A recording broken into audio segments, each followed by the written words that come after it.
Fireman Sam and the Boat Rescue. It had been raining non-stop for days in Pontypandy. Station Officer Steele called Fireman Sam and Elvis Cridlington together. "There's been an official flood warning," said Station Officer Steele. "We must get sandbags loaded and delivered as quickly as possible." "Righto, sir," replied Sam. Sam and Elvis loaded Jupiter's lockers with sandbags. "Phew, they weigh a ton," puffed Elvis, "but at least we'll have an appetite for my Hungarian beetroot stew." "Sounds about as tasty as these sandbags," muttered Sam. Station Officer Steele decided to arrange for the boats at Pontypandy Boating Lake to be put on standby. The twins were in Bella's cafe drinking lemonade when Fireman Sam and Elvis arrived carrying sandbags. "Hi, Uncle Sam," called Sarah and James. "Whatever have you got there?" asked Bella. "Sandbags," replied Elvis. "There's been a flood warning," said Fireman Sam. "These bags will give you extra protection." Bella still looked baffled. "Don't worry," chuckled Sam. "They're not for making sandcastles. You put them at the bottom of your doors to keep the water out." Over tea, Fireman Sam explained to Bella what to do in a flood. "Make sure you've got a good torch handy," said Sam. "It's a good idea to switch the electricity off at the mains." Bella was so busy listening to Sam that she didn't notice her cat Rosa slip out the front door. Soon afterwards, Fireman Sam and Elvis called at Dillis Price's shop to deliver the sandbags. They were astonished when they walked inside. The shelves were absolutely bare. "Where's all your stock?" asked Fireman Sam. "Have you been robbed?" gulped Elvis. "No, I heard about the flood, so I've moved my stock upstairs," chuckled Dillis. "Well, that's sensible," laughed Fireman Sam, "but I don't think the water's going to be quite that high." "It doesn't pay to take chances," sniffed Dillis in reply. Later at the station, a message came through. Station Officer Steele looked at it carefully, then called out to Fireman Sam and Elvis. "Jump to it, lads! Pandy River has burst its banks." "Great fires of London!" cried Sam. "Man the boats!" Station Officer Steele, Fireman Sam and Elvis climbed into Jupiter and sped through the rain to the boating lake. As they arrived in Pontypandy, the rain suddenly stopped, but the town was already flooded with water from the river. Bella and the twins gazed out of the cafe window as it almost lapped up to the window's edge. "There's Uncle Sam," cried James as Fireman Sam rowed his boat through the town, closely followed by Station Officer Steele and Elvis rowing a boat full of animal feed. "I'd better get Sarah and James home," called Fireman Sam. "I'll head out to Pandy Farm," replied Station Officer Steele, "in case there are any animals stranded by the flood." Fireman Sam rowed up to the side window of Bella's cafe and helped the twins into the boat. The twins giggled with excitement. "I can't find Rosa," called Bella. "Can you keep an eye out for her, Sam?" "Will do," replied Fireman Sam. "Look, there's Norman, sir!" cried Elvis as they rode through Pontypandy Park. Norman Price was stranded on top of the bandstand. "What on earth are you doing up there?" asked Station Officer Steele. "I didn't want to get my trainers wet," replied Norman.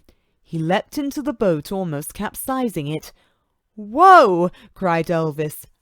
"Landlubber," muttered Station Officer Steele. By now, Fireman Sam had dropped off Sarah and James. Suddenly, he spotted Trevor sitting on the roof of his bus. "What's happened?" asked Fireman Sam. "Has your engine seized up?" "Yes," replied Trevor. "Thank goodness you've arrived. I thought I'd starve to death up here." "It's not even lunchtime yet," chuckled Fireman Sam. Trevor climbed into the boat nervously. "Easy does it," said Fireman Sam as he helped Trevor into his seat.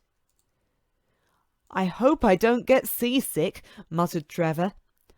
"I hope not too," laughed Fireman Sam. "We'll need your services as an auxiliary fireman today.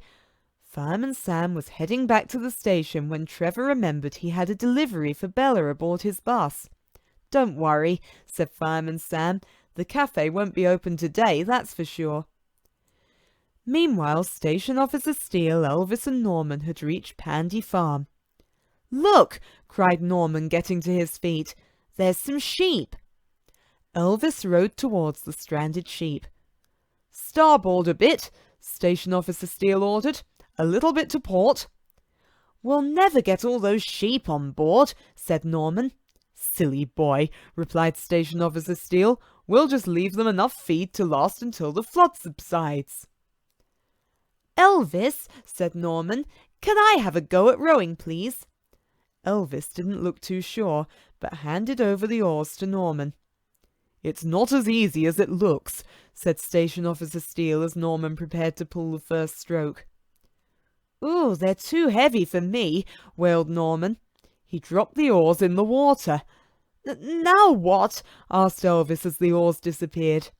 "We'll have to paddle with our hands," replied Station Officer Steele. But with Elvis and Norman paddling on one side of the boat and only Station Officer Steele on the other, the boat just went round in circles. "Norman," barked Station Officer Steele, "sit with your arms folded." Eventually they reached the island and scrambled out of the boat. Sitting on the grassy island surrounded by sheep, Norman said forlornly, "We could be stranded here for ages." "We could send a message in a bottle," suggested Elvis. "Don't be silly, Cridlington," growled Station Officer Steele.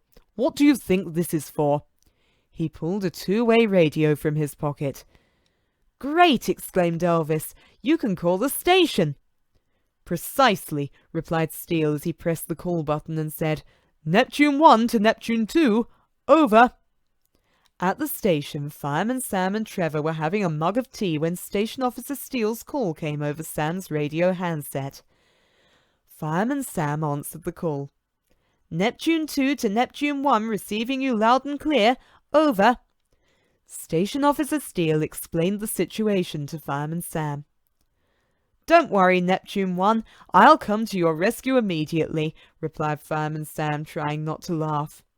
Fireman Sam went to the garage and removed a tow rope from Jupiter's locker. "What's up?" asked Trevor. "Station Officer Steele and Elvis are stranded," chuckled Sam. "I've got to go and rescue them." "Do you need any help?" asked Trevor. "No, I can manage," replied Fireman Sam. "You look after the phones." Sam rode through Pontypandy on the way to Pandy Farm. "Have you seen Rosa yet, Fireman Sam?" called Bella. "Not yet," replied Sam, "but I'll keep my eyes peeled." "We're saved!" shouted Norman when he spotted Fireman Sam coming towards them. Fireman Sam pulled up alongside Station Officer Steele's boat and began tying up the tow rope. "What happened to the oars?" asked Sam.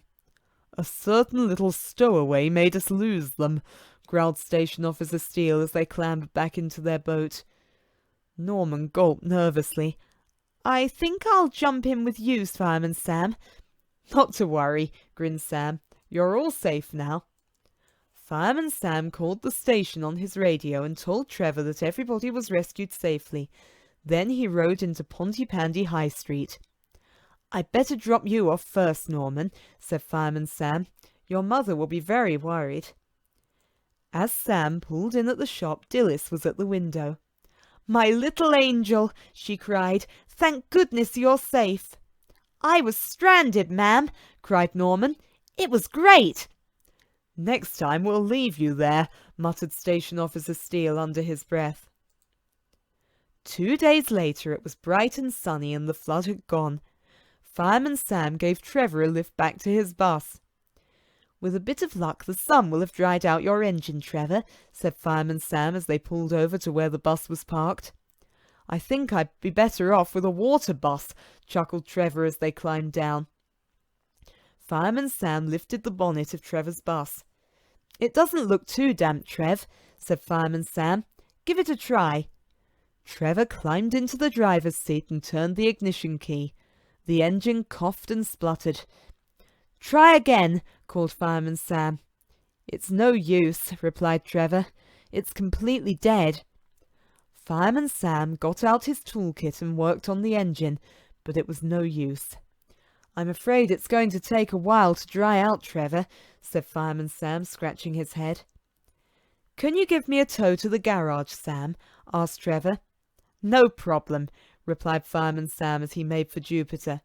Looking through the locker, he realized that he'd left his tow rope attached to the boat. "Not to worry," said Trevor. "I've got one inside the bus." Trevor opened up the back doors and couldn't believe his eyes. Fireman Sam looked over Trevor's shoulder. "Well, well," chuckled Fireman Sam. Rosa was curled up asleep on the back seat. Meanwhile, Bella and the twins had been searching for Rosa. They looked everywhere, in the basement, around the dustbins, and up the garden tree. "It's no use," Bella moaned. "My poor Rosa must be lost." "Don't worry, Bella," said Sarah soothingly. "Rosa will turn up. She always does." "I hope she didn't come to any harm in the flood," whispered Bella, wiping away a tear. Meanwhile, Fireman Sam had tied the tow rope from Trevor's bus to Jupiter. "I've done enough towing to last me a lifetime," laughed Fireman Sam as he climbed aboard the fire engine. "Ready, Trevor?" called Fireman Sam. Trevor gave the thumbs up and they drove off. Sam steered Jupiter carefully through the winding lanes of Pontypandy as he headed for the town centre. In Trevor's bus, Rosa sat on the passenger seat, calmly enjoying the view. "Bella will be pleased to see you looking safe and sound," chuckled Trevor. "And while we're at the cafe, I can drop off my delivery." Bella and the twins were outside the cafe when Trevor and Fireman Sam arrived. "I've got a surprise for you, Bella," called Trevor as he carried Rosa off the bus. "Rosa!" cried Bella as she gave her a big hug. "Where have you been?" "Snug on the back seat of Trevor's bus," chuckled Sam. "Poor Rosa must be starving," said Bella. Trevor opened a wooden box he'd brought for Bella. "I don't think she's exactly starving," said Trevor. "My delivery to you was a box of fresh fish," he laughed, "until Rosa found them." "During the flood, Rosa was the safest, best-fed cat in Pontypandy," cried Sam. "Bellissima!" laughed Bella. "Come inside and I'll make you the best-fed bus driver and fireman in Pontypandy."